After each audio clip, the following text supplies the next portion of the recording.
Congratulations to everyone, because it seems like moon is upon us. The final hour is near. I repeat, you may as well go all in. Here's a tweet from David Schwartz. He just told us not to sell, and it's just gonna get bigger. But before we talk about that, we want to first talk about what's happening. Bitcoin just created a new all-time high, but it finally happened. This has never happened before, and it just occurred right now, a couple hours ago, when the 5-day candle closed, guys. Okay, what do you guys notice? We're going to be talking about what just happened, because this has never happened before, and it has begun. What we have wanted for literally probably since 210 days has just happened. Okay, so this is insane news. Nobody else will talk about this as well, but let's take a step back and talk about this chart so it makes sense. Let me remove the RSI. So this chart right here is the USDT.dominance chart, guys. Okay, it came alive all the way back in 2015. This chart basically represents the Tether's USDT. The only difference here is how much of the pie Tether is taking, right? Because it's calculated in percentages, guys. Okay, so it started from basically 0%, right? When Tether was very small, a very tiny stablecoin. Then it ballooned out of proportion. It just went nuclear. Okay, the reason why is because Tether was printing a bunch of USDT, right? So the market cap was ballooning, guys, which then Tether took like right now 4% of the entire crypto sphere. So why this is very important to talk about is because whenever we see this chart pump, people are exchanging or selling their cryptos into USDT. Whenever we see this chart dump, people are buying cryptos with their Tether USDT. Okay, guys. So hopefully that does make a little bit sense, because this is quite important. So what just happened? Let's talk about it. The 5-daily candle just closed a few hours ago at 8 p.m. EST. We were wanting this for so long now. It just happened, guys. The reason why this is significant is because the previous times when this moving average was holding USDT.dominance as support once, twice, 3 times, look where it held Bitcoin as resistance. Once, twice, 3 times, right? And now it just broke out. Why? Because we just broke below insane support, guys. Okay, so this is extremely massive. And by the way, this has never happened before. You guys see this, right? Never has happened before. This is significant because now this means that this moving average is now turning, or has to turn, into resistance. Will now turn into resistance, okay, guys? So that's why it's going to be harder for them to dump cryptos from now on, right? Because now they have to go above this moving average, and it's on the 5-day, so it's going to be extremely it's going to be hard, guys, in my opinion, right? But if somehow we do go back up here, right, we could even retest this level. By the way, we could even retest it, but it probably won't break above. So now that it broke below significant support, what's the next step for this chart? Well, now it goes to the 6-day, right? So let's calculate how far is a 6-day moving average from where we're at right now. We're at 4%. If we dump 9%, right, 9%, where does that take Bitcoin to? A 9% pump. It takes Bitcoin to 123, so about here, 10%, about 135K. Okay. It could pump a little bit more because of how much. It depends on how much liquidity will be flowing from altcoins to Bitcoin. Now, if we do pump 10% ish for Bitcoin, probably for XRP we're gonna pump like I don't know, like insane, guys, right? Because it is lagging. That's the thing. We're probably gonna go to like $5 to $6. Okay, when Bitcoin hits like 135K, Ethereum 5 to 6K. Okay, so it's looking fantastic. That's why I was telling everyone to just go all in XRP. We are pumping right now as well, just because I think it's gonna go for this, right? The reason why I believe it has to go down for this, by the way, right, it has to, is because it's trying to form some type of bullish divergences. Okay, let me show you guys something that nobody also talk about. So on all these higher time frame charts, 5-day, 4, all like 3, 4, 5, 6 weekly charts and days, what do we get? What do we notice? You guys see something? RSI 1, RSI 2, we're right here. That was the first bottom, the second bottom, and we're here. What is it gonna do now? We're gonna dump, right? RSI is gonna go lower. If somehow we don't kill this bullish divergence, where the RSI was at 25, the 25 level, right? And we come here and we hold the support and pump again, guys. That's gonna be bad news because that's a what? A triple bullish divergence on like the higher time frames, right?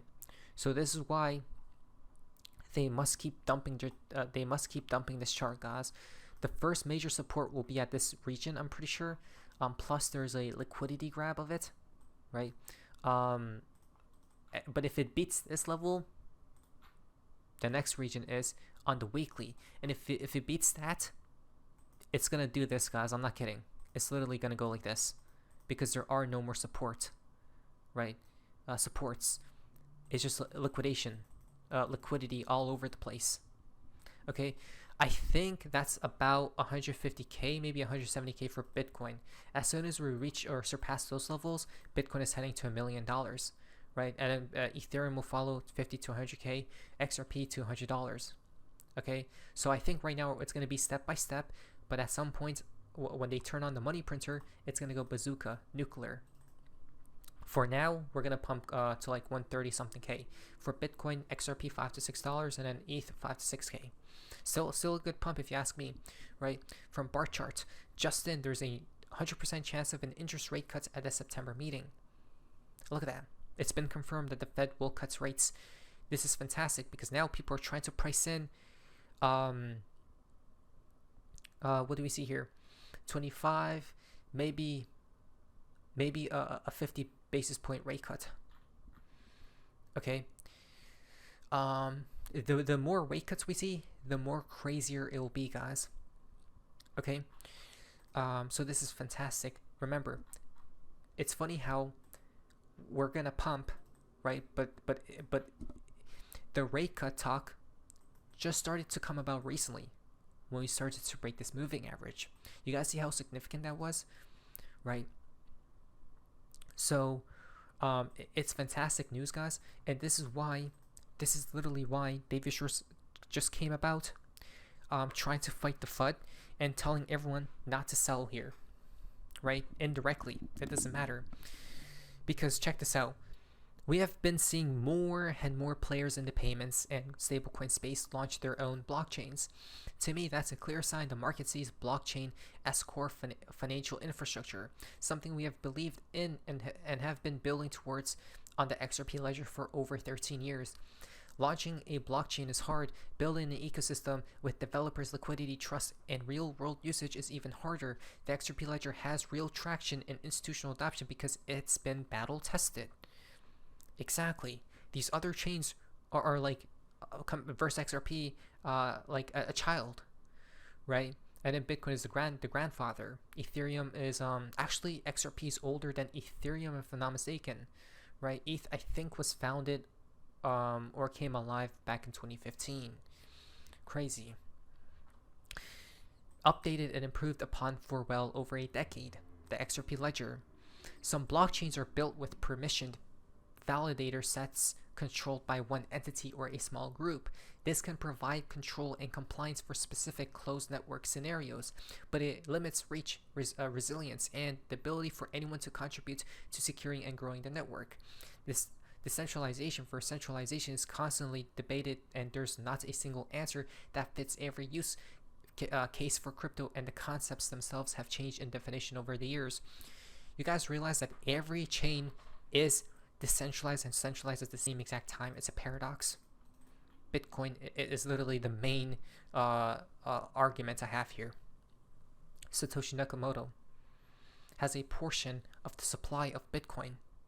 that's on the open market. And then all the other institutions, yeah, they may be separated from each other, right?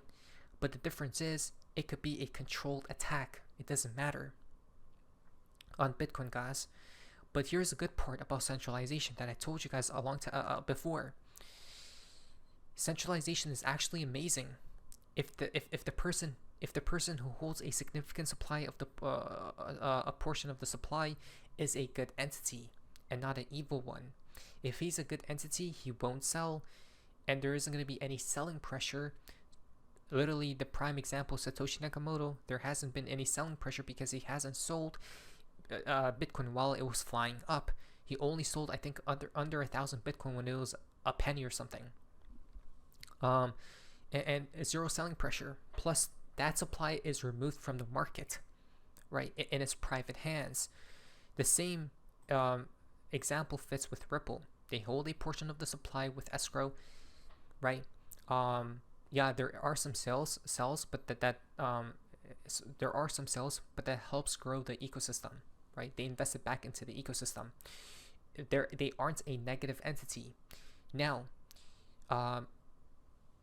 if somehow Satoshi were to come as an evil being in the future, then that's bad for centralization, right? And then yes, these networks are decentralized because of the nodes and validators across the world. Now, as many of you know, the XRP ledger is public and permissionless at its core, with optional permissioned features for regulated use cases. This open foundation makes it adaptable and interoperable, well-positioned to serve as critical infrastructure for the world's financial system, connecting assets, markets, and participants seamlessly across borders. The XRP ledger was built so fees stay low and predictable, just fractions of a cent without a separate gas token. You can pay directly in XRP for any issued asset, avoiding the friction and hidden costs of building another token just to transact. XRP is counterparty free, accessible by all, and used as a bridge asset with real utility for payments, settlement, and liquidity. Plus, every transaction on the XRP ledger uses and burns XRP. It's encouraging to see some newer chains adopt design choices that have long been parts of the XRP ledger's architecture, like deterministic finality and proof of authority based consensus mechanisms. It shows there's growing alignment in the industry on the importance of predictable, reliable settlement for financial applications without expensive validation. Looking forward to the next phase of the XRP ledger innovations, bringing more programmability, compliance-grade capabilities, and deeper liquidity for institutional use.